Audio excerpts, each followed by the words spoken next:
When I was studying the violin and viola as a student, I didn't really know that I could make a living as a professional musician because I had known it to be a very difficult and competitive profession. So this is really embarrassingly a dream come true for me. I'm Mahoko Eguchi, and I play the viola in the National Symphony Orchestra.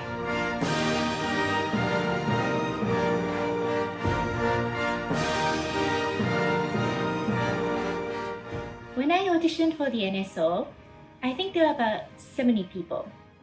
I was well prepared, but I didn't have any expectations. So when I found out I was in the finals, I was one of the 4 finalists, I was completely shocked.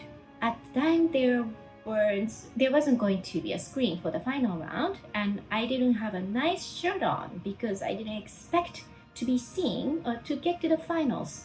My suitcase was somewhere in the hall, somewhere downstairs, but I couldn't leave the dressing room, so I asked my proctor to bring me the suitcase so I can change my shirt. Thanks to her, who turned out to be now a good friend and colleague, Jenny Mandy, I was able to look decent in the non-screened final audition. I still didn't expect that I'd win the job, so when the professional manager came to tell me I won the job, I did scream, "No!" And which I know now it seems like a common response.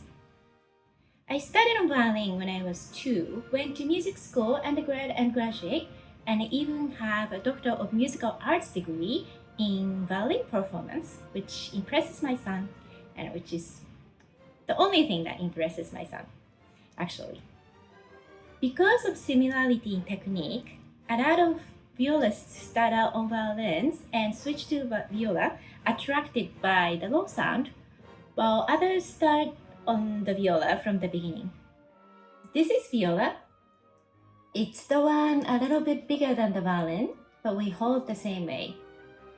When you see it on stage and say, "Is that the violin next to the cello? A little bit bigger maybe?" And that's the viola, that's us. And there's one thing about viola that people don't know about, and it's that it's better than the violin. Okay, maybe it's just for me. So I've always loved the viola because we are what we call inner voices. But by that it means we're between soprano high voices violin and low voices of cello and bass. We inner voices change our roles all the time, but sometimes go high with the melodies with the violins, and sometimes join the cello and bass for bass lines. We like to think we actually control the music, melodies or bass lines by showing the mood, tempo, or the direction of our often accompaniment figures. For an introvert like me, it's really rewarding to be able to express from the inside without being showy or conspicuous.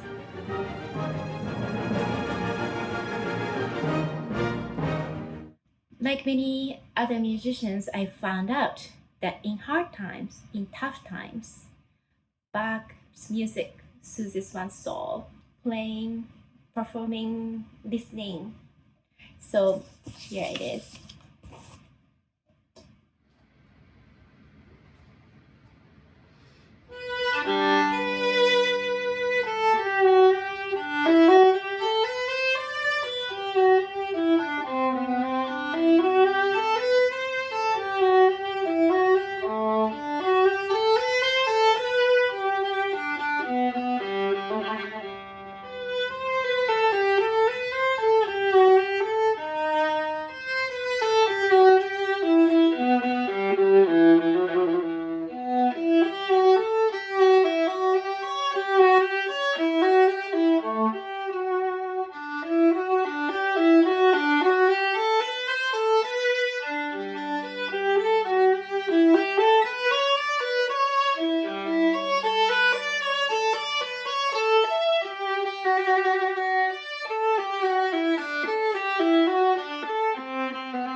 something about me that may surprise people is something that actually surprised me recently.